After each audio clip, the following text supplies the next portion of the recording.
We are online. Good morning, everyone. Welcome back to Ezekiel Class.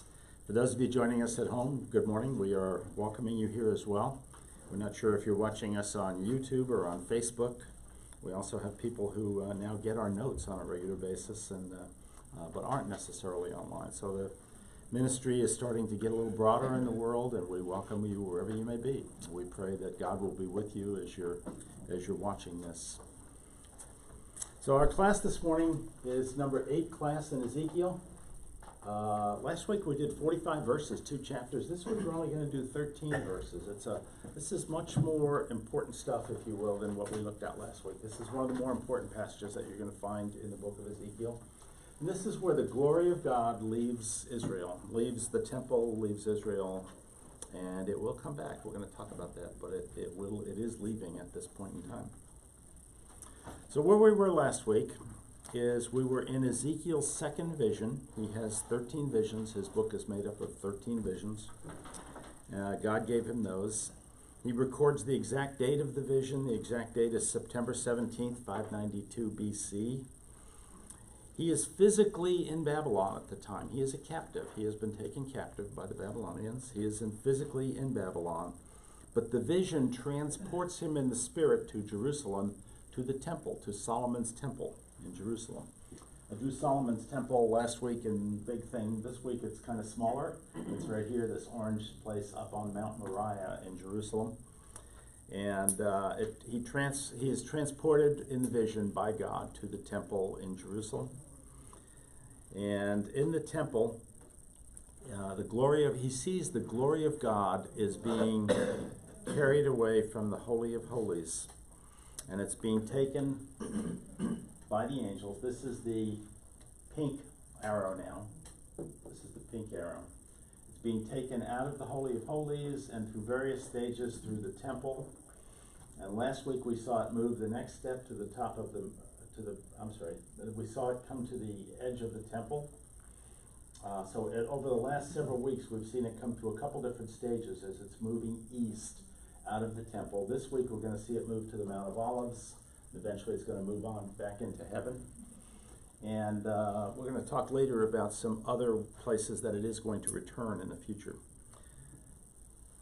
Last week as we were leaving the story, he was at this gate of the temple, which is the exterior gate facing to the east. And there were 25 Jewish leaders there, and one of them was a man by the name of Pelatiah, pardon me. Some of these Hebrew names I struggle with at times. I'm sure the rest of you don't have that issue. Excuse me, Steve, are you okay back there? Okay. Pelatiah is there. He's one of the leaders. He is an evil man. God has described that to us. We saw that last week. And as we're going to see, something not so good is going to happen to Pelatiah. So let me now do today's reading of the scripture, and this is from the last page of your handout. This is Ezekiel chapter 11, verses 13 through 25. I'll read it to you, and then we will study each verse by verse. Now, as I was prophesying, Pelatiah, son of Benaiah, died. Then I fell face down and cried out in a loud voice, "Alas, sovereign Lord, will you completely destroy the remnant of Israel?" The word of the Lord came to me, "Son of man, the people of Jerusalem have said of your fellow exiles and all the other Israelites, they are far away from the Lord. This land was given to us as our possession. Therefore say, this is what the sovereign Lord says. Although I sent them far away among the nations and scattered them among the countries, yet for a little while I have been a sanctuary for them in the countries where they have gone. Therefore say, this is what the sovereign Lord says. I will gather you from the nations and bring you back from the countries where you have been scattered, and I will give you back the land of Israel again. They will return to it and remove all its vile images and detestable idols. I will give them an undivided heart and put a new spirit in them. I will remove from them their heart of stone and give them a heart of flesh. Then they will follow my decrees and be careful to keep my laws. They will be my people, and I will be their God. But as for those whose hearts are devoted to their vile images and detestable idols, I will bring down on their own heads what they have done, declares the sovereign Lord. Then the cherubim, with the wheels beside them, spread their wings, and the glory of the God of Israel was above them. The glory of the Lord went up from within the city and stopped above the mountain east of it. The Spirit led me up and the Spirit lifted me up and brought me to the exiles in Babylonia in the vision given by the Spirit of God. Then the vision I had seen went up from me, and I told the exiles everything the Lord had shown me. So that is our scripture this morning. There is a whole lot in there, and we're going to take some time and go through it very carefully. First of all, in verse 13, Ezekiel sees Pelatiah die. Pelatiah is an evil man. He's been leading Jerusalem astray into idolatry. He sees him die. And the first question we have is he's seeing this in his dream. He's seeing Pelatiah just, boom, die, right, somehow. Is that really how it actually happened, or did it happen some other way? And we looked at this a little bit last week. We know that all of these civic leaders of Jerusalem, including the king and the princes, all tried to get out of Dodge right at the last minute just before the city fell. And they all went out, they broke through the walls and ran out into the desert and got as far as the border of Israel, where the king of Babylon caught up with them all, and he killed them all, except for the king. The king he blinded, but he killed them all. And the presumption most people have is that Pelatiah was probably in that group, and what Ezekiel was probably foreseeing here was the death of Pelatiah and the death of that group. But it is possible that he actually just keeled over at the time that Ezekiel had the dream. There's two different interpretations of this that are out there. I can't tell you which one is correct. There's nothing else mentioned about Pelatiah anywhere in the scriptures. So we don't have any specific information, but it's possible that Pelatiah might have just dropped dead while Ezekiel was having this vision. Or it's possible that he was part of the group that went with the king and tried to escape and abandon the people and was caught by the Babylonians and killed. So either way, Pelatiah didn't do so well. Now Ezekiel cries out at this point. He cries out to the Lord, and he asks the Lord if he is planning to destroy the entire remnant of Israel. So understand what Ezekiel's been seeing now over the last several weeks. First, he saw in his vision these 7 men, the 7 assassins, if you will, who went out and killed all of the people in Jerusalem, all of the Jews in Jerusalem who were not with the Lord, who were idolatry worshipers. So that was the first thing that he saw, which was the vast majority of the population of Israel was killed at the time of the fall of Jerusalem. And that's true. The Babylonians technically did that, but God ordered that from behind the scenes. We've talked about that as we've gone through this. The Babylonians were simply God's instrument. He was the one who was really making that happen from behind the scenes. So the people that were in Jerusalem were being killed during this period. He saw that. He also saw the man who was leading this 7-man group, who was an angel, take coals from the fire and spread them over the city. In other words, the city was set on fire, which is true. That happened. Solomon's temple was primarily made of wood, so it burned. Most of the city burned during this period. So he's just witnessed the deaths of most of the Jews in the city, and he's witnessed the destruction of the entire city, including the temple. Now he sees Pelatiah die, and he says, Lord, are you going to kill us all? Is this the end of Israel? God has other plans. God's not quite ready to be done with Israel. He's not ready at all to be done with Israel. So Ezekiel's afraid that God's about to bring Israel to an end. That's not God's plan. That's not at all what he intends to do. So in verses 14, 15, and 16, God speaks back to him and tells him a number of things. First of all, God tells him that he has sent the Jews who are in Babylon, far away from Israel and far away from Jerusalem.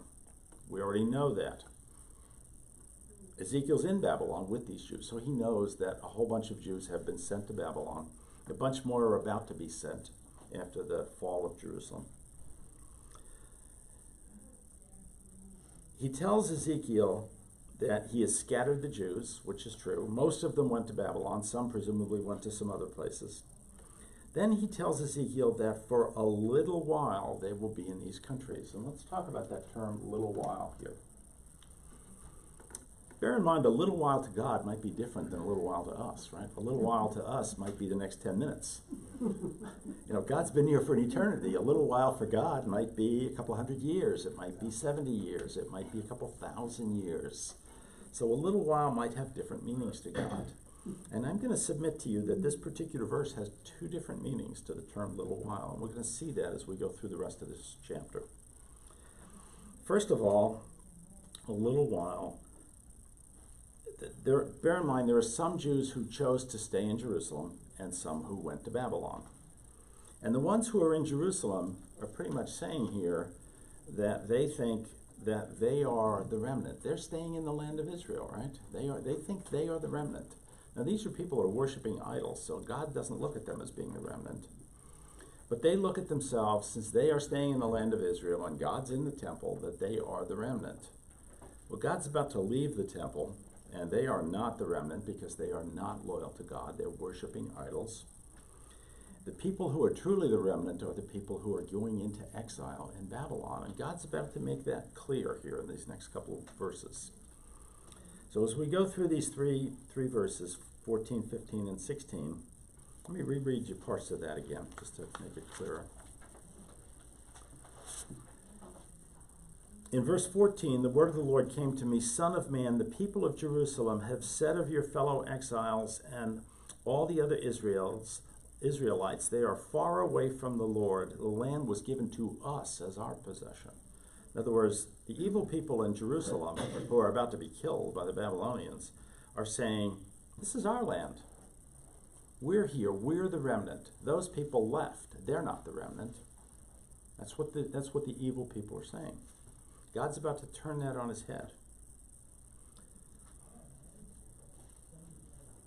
Therefore say, this is what the sovereign Lord says.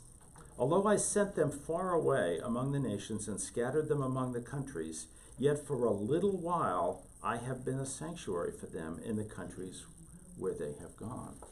So God is saying, yes, I sent them away in exile, but I'm now their sanctuary.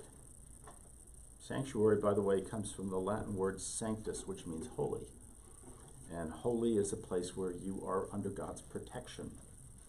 So that's what the concept of a sanctuary is. We use sanctuary all the time in church to talk about things. Sanctuary is a place where you are with God, where you are under God's protection. So they viewed Israel as being a sanctuary for them. God is saying, the real sanctuary is where these people are. So God is essentially saying here that they are now the remnant. The remnant has now passed from the people in Israel to the Israelites who are in exile in Babylon. And we're going to see, for the next little while, they are going to be the remnant. Questions on that?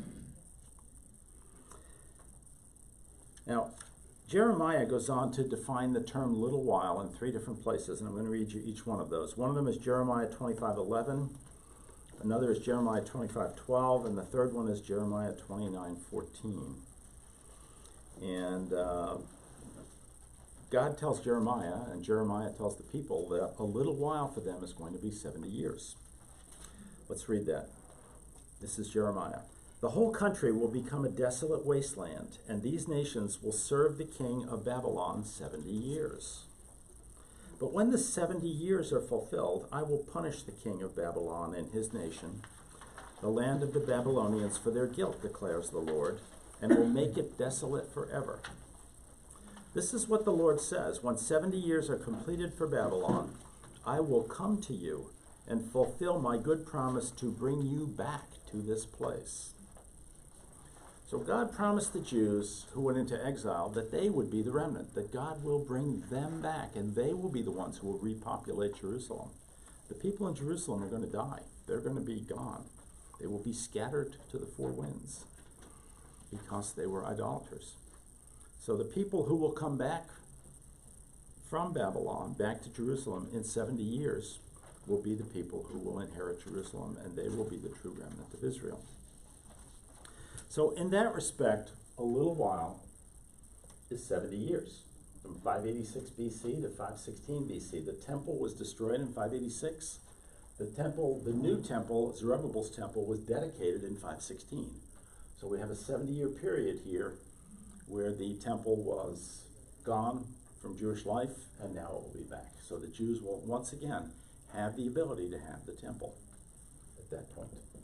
So this is one interpretation for a little while. And 70 years might seem like a long time for us, most of us. 70 years is a lifetime, or close to a lifetime. But 70 years might be a little while in God's time. But as we're going to see as we go into it, this has a double meaning. This has a meaning that goes way beyond 70 years. So let's move on to verse 17 now. Let me reread you verse 17 again.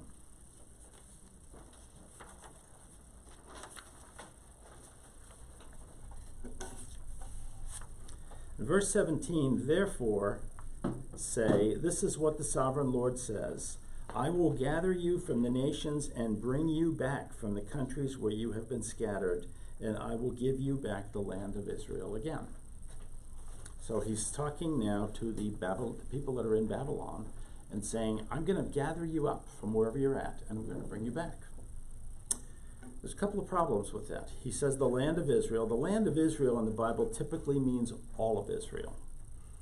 When they got back, they didn't really get all of Israel. They got a part of it, a little part of it. In addition to that, it wasn't totally theirs. They were under the king of Persia. The king of Persia was really the sovereign in that area. And the other part is they didn't all come back. There were some who remained in Babylon, some who were in other places. So that statement isn't totally true of this 70-year period. That statement seems to be broadening this out a bit. So what's it broadening it out to? What is this little while that God's talking about? Is it the 70 years or is it something bigger? So let's continue on. Actually, let me just...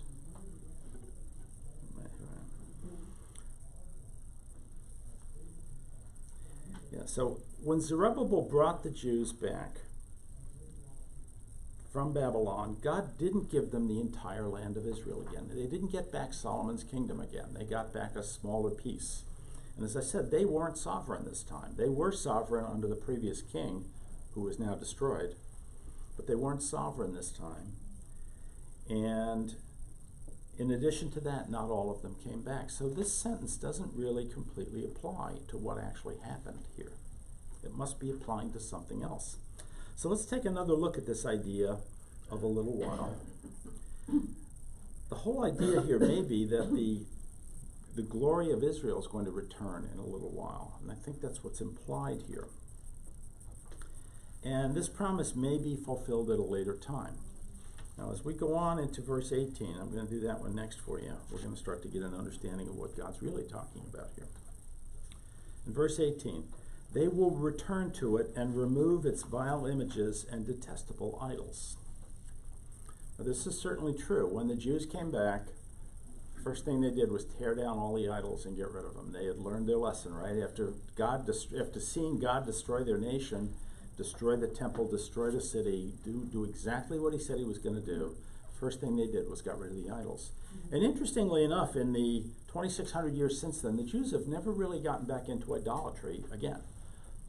Since then, the Jews have been pretty faithful to God's laws, to trying to, let me rephrase that, pretty faithful to trying to follow God's laws.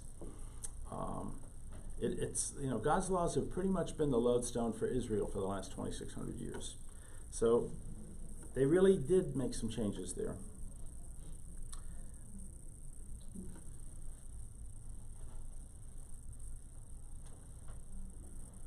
Now going into verse 19, I will give them an undivided heart, and put a new spirit in them.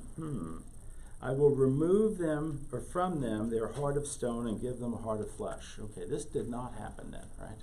An undivided heart means every single Jew was totally committed to God. Didn't see that happen. Don't see that today. That hasn't happened yet. It's been 2,600 years since this, and that has not happened yet. So maybe this little while God is talking about has a double meaning here. One for the immediate issue of the Jews returning, but another one for the bigger issue of the Jews coming to the point God has promised them in the entire Bible. And that point is not there yet. And that's a point where they will have a heart that's completely devoted to the Lord. Every person, every Jewish person will have a heart that's completely devoted to the Lord. God's promised he's going to give them that. We don't see that yet today. 2,600 years later, we don't see it, and we have not seen it for 2,600 years. And God's going to take out their heart of stone and replace it with a heart of flesh. In other words, he's going to give them a heart that is really receptive to him. Again, we don't see that. I've been to Tel Aviv. Let me tell you, it's every bit as godless as a lot of other places in the world. Jerusalem's a different place, but those of you that have been to Tel Aviv know that it's just like going to San Francisco or Portland or whatever. It's a place where there's a lot of sinful behavior going on. And that's the biggest city in Israel. Now, Jerusalem is different, but Tel Aviv definitely is has those issues. I'm sorry? Secular. It's very secular, yes. Good way to put it. Very secular. Yeah. Let's just say that God is not as present in their lives as it is in the Jews in Jerusalem. So he's going to give them an undivided heart. Now, many Jews are very observant, but the whole nation of Israel certainly isn't observant today. Many are within the nation, but not the entire nation, not everyone. And that brings me back to some discussion that we had in some previous classes about the nature of the covenant of Mount Sinai. A lot of people don't realize this. The nature of Paul calls it the Old Covenant, by the way. I'm sorry, Hebrews calls it the Old Covenant. But the nature of the covenant of Mount Sinai is that God made a covenant with the Jewish people at Mount Sinai after he'd taken them out of Egypt and brought them through the desert to Mount Sinai, made a covenant with them. And in that covenant, he gave them 10 commandments that they need to follow, and he gave them 635 rules that they need to follow. And he told them that if every person in that nation follows every one of those rules, then they will be his people, and he will be their God. 635 rules, spending a lifetime doing that. How many Jews do you think have ever lived who have followed 635 rules perfectly for an entire lifetime? Other than Jesus, probably none, right? Probably has never been a single Jew who's ever lived who's been able to do that. And under the covenant of Mount Sinai, not only does every Jew have to, not only does a Jew have to do that, but for the nation to be God's nation, the entire nation needs to do that. Every single Jew needs to do that at the same time. That has certainly never happened. It has absolutely never happened yet. But it will happen. Those of you that were in my Revelation class know that there's going to come a point at the time when Jesus is about to come back at the end of the tribulation, when the Antichrist, the beast, is attacking Jerusalem with his armies. And as he's coming up, he's coming in from this direction, and the city is just being destroyed. He's killing people right and left, and the people are moving to the east. And eventually, when they get to the Mount of Olives, Jesus will show up on the Mount of Olives. He will stand on the Mount of Olives. And at that point, he's going to split the Mount of Olives in half, and they'll be able to walk through the Mount of Olives and get out of trouble and get out of harm's way. But at that point, they will all come to faith at the same time. They will all cry out to Jesus at the same time to save them. And at that point, the old covenant is over, and now they're under the new covenant, just like we are. They are now believers, just like we are. Yeah. Is that where it says they have seen the one on whom they fears? Yes. That moment? Yes. That Yeah, there's a lot of places that you find that in the scripture. When I was teaching Revelation, I think I did 7 different classes that were involved in all the different components of this. This happens in this valley here, in the valley of Hinnom, is where the evil people get destroyed by Jesus when Jesus is standing on the Mount of Olives. and they worked their way in. They started to camp out here and worked their way through Jerusalem from the west to the east. Most people call it the Battle of Armageddon, which is interesting because it actually occurred at Jerusalem. But like a lot of things, the press isn't always correct on things. But there will be a moment, it's very clear in the scriptures, there will be a moment when every Jew who is remaining alive will come to faith in Jesus, and it will happen at the same time. And at that point, they will no longer be under the old covenant, they will now be under the new covenant because they will all be believers. And at that point, they get saved the same way we do, by having faith in Jesus. So every Jew will come to faith at that point. That is the point that this is talking about. That is the point where their hearts turn from stone to flesh, where everybody is completely all in with God at that point. So that's the point he's talking about. So he's actually talking in the same couple of verses. His little while is two different little whiles. One of them is the 70 years until they can get back to Jerusalem. But the other is the, 2,600 years already and still not here, until they can get back to a right relationship with the Lord and to actually getting with Jesus. And that is, as I say, that is yet to come. So moving on to verse 20 next.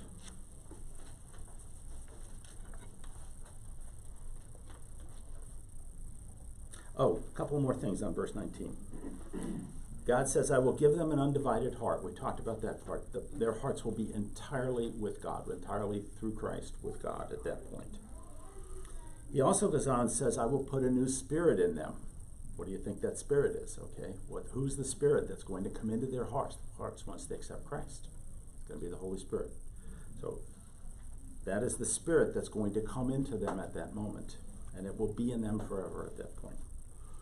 I will remove from them their heart of stone and give them a heart of flesh. Verse 20, then they will follow my decrees and be careful to keep my laws. They will be my people and I will be their God. Okay, so from there on in, they will keep God's law perfectly. And they will be my people and I will be their God. Now that's, I call phrases like that Bible speak. You see them a lot in the Bible, and they always have the same meaning. Whenever you see the term, they will be my people and I will be my God, God is talking about the millennial kingdom, the point where the 1,000-year reign of Christ is going on earth, and the Jews are central to that. The Jews are God's special people during that period. They're special people always, but they're his special people during that period. The capital of the world is going to be in Jerusalem. Everything's going to be centered around Israel. Israel is going to be back, is going to get everything that God has ever promised them in that period. So whenever you see that phrase, they will be my people and I will be their God, that is a dead giveaway that we are talking about the millennial kingdom. Yeah. How much physical land now has to be taken over by Jerusalem to have the entire land that was promised?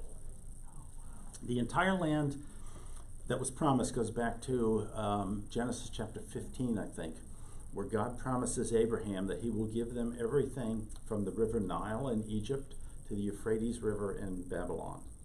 I mean, if you want, I'll find that verse for you, but I think it's... I know what you're okay. talking, yeah. So basically, the ultimate land of Israel that they will have during the millennial kingdom runs from the Nile River in Egypt to the Euphrates River in Babylon. They've never had that. Even during King Solomon's reign, which was the greatest expanse Israel's ever had, never came close to that amount of land. So that has to be taken over by Israel, yeah, by the Jews. The millennium, okay. Yeah, well, at the millennium, that will be taken over. Yeah, when Jesus comes back, that will be their new kingdom. When Jesus comes back, every Jew will be a believer in the world at that point. And at that point, Jesus is going to give them that land, and the capital of that land will be the capital of the world, which is Jerusalem. Mark? So the Gaza, if they, because of the current events right now, if they take control of that, that's fulfilling the Bible verses. Yeah, let's be careful about, in some respect, yes, but God doesn't always just do things one time. Sometimes he'll come back and he'll do something and then go in a different direction and come back later and do it a different way and whatnot. So I'm not implying by any of this that whatever the Jews are about to do in Gaza is the beginning of the lead up to the tribulation. It could be. certainly when we read what the Bible has to say about the rapture, the second coming, that whole period, it centers on Israel. It's all about the Antichrist's hatred for Israel during that period. So, you know, Israel has been hated for a long time, continues to be hated today. We've seen it this week. We saw a demonstration at the U.S. Congress of hatred for Israel this week. Israel continues to be hated by people around the world for whatever reasons, and those reasons are probably because they are God's chosen people. But Israel continues to be hated. Israel will continue to be hated for a long time until the millennial kingdom. And people will try to destroy Israel until the millennial kingdom. The Antichrist will try to destroy Israel, just as we talked about here earlier. But eventually, God will save Israel, and then we'll give Israel everything He's promised them in the millennial kingdom. Did I answer your question? Okay. Other questions? So the gathering of people from around the world, that didn't take place at the restoration of Israel in 1948 or whatever it was, but it's in the future at the millennium? Yes, yeah. Well, in the millennial kingdom, all the Jews will return to Israel from around the world. That's what it says in the Bible. Yes, all the Jews will return to Israel from around the world. Today, 44% of the Jews in the world live in Israel. By the way, 43% live in the United States. That's, if you do the math, that says 13% of all the Jews in the world are everywhere else in the other 190 countries of the world. So pretty much Jews are in two places in the world. They're either in Israel or they're in the United States. And they're in the United States because America's been friendly to religious freedom for so long. We'll see how long that lasts, but we've been friendly to religious freedom for a very long time here. So at some point, the Jews from everywhere will end up in Israel, and that point will be in the millennial kingdom. Isn't it true, because of the Holocaust, that especially in Europe, there could be people of Jewish descent that don't even know it? Sure. Yeah, if you go back, I mean, the Jews have been on the planet for 4,000 years. There's been a lot of intermarrying going on. Even though God said don't intermarry, marry other Jews, there's been a lot of intermarriage that has occurred over that period of time. There are people all over the world that have X percentage of Jewish blood in them. We don't know. Nobody, God knows exactly what your DNA is and what you're made of, but we don't know, and most of us don't know ourselves. I've never done one of those tests that they advertise on TV where you can find out that you're, 32% Norwegian and 14%, whatever. You're just Irish. Yeah, I am Irish, but yeah. We don't know, but and God has promised to put all 12 tribes back in Israel. Well, 10 of those tribes have been destroyed for years, so, for 2,600 years, 2,700 years. 10 of those tribes have been destroyed. So God must know where those people are, and someday He'll bring them back. So, well, God will eventually figure this all out. He knows our DNA better than we do. Other questions? Jesus said He could raise children for Abraham from the stones if He wished. John the Baptist said that Okay. God could raise children for Abraham from rocks. So He can bring back the 10 tribes. It's not hard for Him. He will. We know that at the resurrection, at the general resurrection, He will bring back the bodies of people who have lived in the past. So yeah, we know that the people who have lived in the past are coming back in their bodies as well. We hopefully, if we're here for the rapture, we may get it before we even leave this earth. Who knows? I keep wondering whether I might see that in my lifetime. In your lifetime, it's probably more likely than it is in mine. Okay, verse 20. Let me read you. Yeah, verse 20. They will be my people. I will be their God. As I say, that I call it Bible speak. There's a number of terms like that you see in the Bible that whenever you see them, you know instantly we're talking about the millennial kingdom when we see that term. That will only happen in the millennial kingdom. That has never happened in Israel yet, and it will only happen in the millennial kingdom.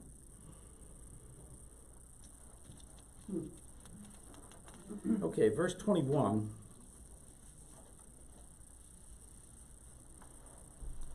But as for those whose hearts are devoted to their vile images and detestable idols, I will bring down on their own heads what they have done, declares the sovereign Lord.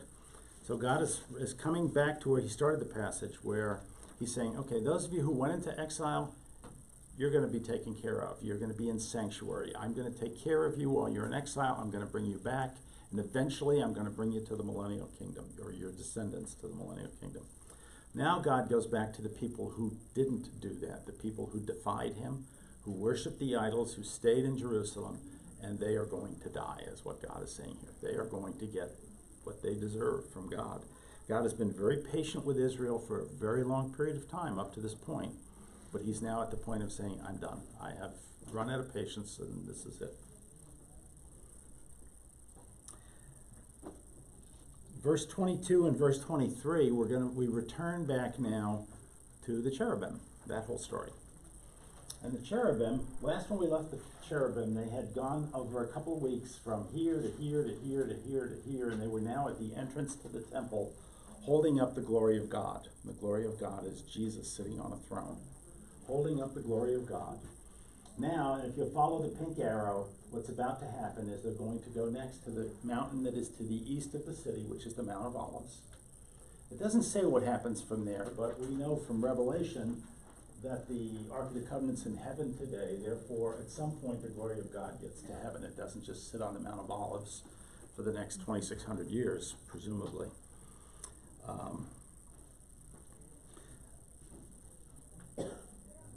So the glory of God moves to the east. And that's happening, that the pink, as I say, is happening in 586 BC. Now, bear in mind that something similar to this happens the second time the glory of God comes. The next time the glory of God comes back to Jerusalem, to the temple, is when Jesus is there. Jesus comes in as a baby and is dedicated there. As a 12-year-old, he comes back and teaches the elderly people there. And then later on, Jesus comes in many times to celebrate the various Jewish feasts. And ultimately, just a couple days before he dies, he comes in and throws the money changers out of the temple. And then he comes into Jerusalem to actually be judged by Pilate and to go to the cross. So Jesus comes back to the temple for 3.5 years. Interesting theory, interesting thing. If you look at how most Jewish rabbis handle the question of how long was the glory of God on top of the Mount of Olives, to me it's a non-issue. It just, at some point, God just took it off there. Jewish rabbis teach that he was there, that the glory of God stayed on top of the Mount of Olives for 3.5 years. Interesting. Anybody know something else that happened relative to the glory of God for 3.5 years? Yeah. Jesus did his public ministry here at the temple and around the area, in this area, for 3.5 years. So it's interesting that the rabbis teach that the glory of God stayed on top of the Mount of Olives for 3.5 years before it departed. Well, Jesus himself actually did depart the earth from the top of the Mount of Olives, which is interesting as well. My brown mark here now, my brown arrow, happened in 30 AD, roughly, whatever time Jesus left the earth, where Jesus ascends into heaven. Jesus ascends from the Mount of Olives, and he ascends into heaven. He goes up on the clouds. And let's take a look at the passage from Acts 1, verses 9 through 11, where Jesus, who is now the Shekinah glory, now when I say now, I mean at that point in 30 AD, the Shekinah glory of God in the temple, where Jesus ascends into heaven. This is from Acts 1, verses 9 through 11. And after he, that would be Jesus, said these things, he was lifted up while they were looking on, and a cloud received him out of their sight. And as they were gazing intently into the sky, behold, 2 men in white clothing stood there beside them. Excuse me. They also said, Men of Galilee, why do you stand looking into the sky? This Jesus, who has been taken up from you into heaven, so we know where Jesus went, will come in just the same way as you watched him go into heaven. So he's coming back the same way. He's coming back from heaven to the Mount of Olives. Interestingly enough. So this is the brown thing. This is the glory of God leaving for the second time from the Mount of Olives and going up to heaven. Now, the glory of God is going to come back to earth another time. When it does, it's going to follow the green arrow back. This is in whenever the tribulation, at the end of the tribulation, the period we talked about, where the tribulation comes to an end, Zechariah says that Jesus is going to stand on the Mount of Olives and then come down into Jerusalem, and Ezekiel says he's going to enter the temple at that point. So let's take a look at Zechariah first. This is Zechariah 14, verses 3 through 4. Then the Lord will go forth, in other words, come out of heaven, and fight against those nations, as when he fights on the day of battle. In that day his feet will stand on the Mount of Olives, which is in front of Jerusalem to the east, and the Mount of Olives will be split in its middle, by a very large valley. Boy, maybe I should get my glasses. By a very large valley. There we go, I can see again. So that much of the mountain will move toward the north and the other half toward the south. So Zechariah is telling us that when Jesus comes back, he will stand on the Mount of Olives. So he's going to come down from heaven. He's actually going to go to Bozrah first, but then he's going to come back and stand on the Mount of Olives, which is this green arrow. And at that point, he will destroy the armies of the beast, which are all going to be here in the Valley of Hinnom. This is called, this is a valley in here. This is called the Hinnom Valley. Hinnom in Hebrew means the Valley of Death. The reason it got its name, the Valley of Death, is interesting. In the days of the temple, they were slaughtering lambs up here by the zillions up on Temple Mountain, and they needed a way to get rid of the blood. And they had an entire sewer system that was underneath the temple, underneath the altar, that carried the blood away and carried it into the Valley of Hinnom. And that was where it got its name, the Valley of Death. It was because of all the blood from all the lambs that were being slaughtered in the temple. And in Herod's day, the people got so tired of crossing through this red, bloody creek to get to the temple. That was how people got to the temple, across here, that Herod built a causeway, a bridge across from the Mount of Olives to the entrance to the temple. So when Jesus entered the temple on Palm Sunday, he entered it across this bridge that Herod had built, so they didn't have to get their clothes red in the blood of the Valley of Hinnom. So, but at any rate, eventually this will be where the great battle of Armageddon, if you will, is going to happen, where the Antichrist, the beast's armies, will be destroyed by Jesus standing on the Mount of Olives. So that is the story of that. So Jesus is going to come back. Zechariah says he's going to stand on the Mount of Olives. First thing he's going to do is split the Mount of Olives apart this way, from north to south, and open up a valley. And the Jews, who have now just accepted Christ minutes before, will be able to get out of Jerusalem and go through the Mount of Olives and out into the desert. Flee into the desert, right? That's in Matthew 24. So they will be able to flee into the desert. And at that point, there'll be nobody left in Jerusalem but the bad guys. And they're all going to be coming to try to kill Jesus, who's standing on the Mount of Olives, but guess who's going to end up getting killed? That whole deal. So that's the whole story. So at that point, Jesus will come back, and this you'll see later on as we get deeper into Ezekiel. In Ezekiel chapter 43, you're going to see that Jesus comes back from the Mount of Olives, comes through the east gate of the temple, and comes in and actually becomes, once again, the Shekinah glory inside the Holy of Holies. Jesus will rule the world for 1,000 years from right in there in the Holy of Holies. Let's find that passage. This is Ezekiel 43, 1 through 4. Then he, this would be an angel, led me, that would be Ezekiel. Then he led me to the gate facing toward the east. That would be this gate right here.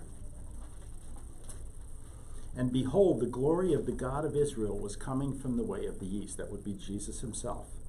And his voice was like the sound of many waters, and the earth shone with his glory. And it was like the appearance of the vision which I saw when he came to destroy the city. In other words, it's the reverse of what we are seeing right now. And the visions were like the vision which I saw by the river Chebar. Remember, we've seen these cherubim a couple times already. And I fell on my face. And the glory of the Lord came into the house by the way of the gate facing east. So the glory of the Lord comes right back in the same way that Ezekiel over the last couple of weeks has described it going out, right? It's going right back in for the millennial kingdom. So Jesus will rule here during the millennial kingdom, and he will come from heaven to the Mount of Olives, to the east gate, and then to the various interior gates of the temple, into the holy place, into the Holy of Holies, and that will be where he will rule the world for 1,000 years. So everything is reversing during that period.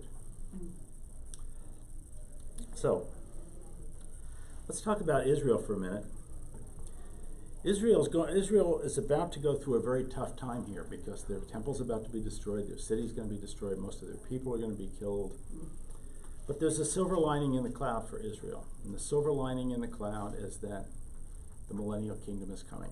It will get here eventually. And when it does, everything God has ever promised them is all going to be fulfilled. They will love it. It will be, for the Jews who have remained loyal to Christ, or who have become loyal to Christ, they will absolutely love it. It will be a perfect place. It's going to be a perfect place for everybody, but it's going to be especially perfect for the Jews because they've been promised this for thousands of years, and God is finally going to deliver that.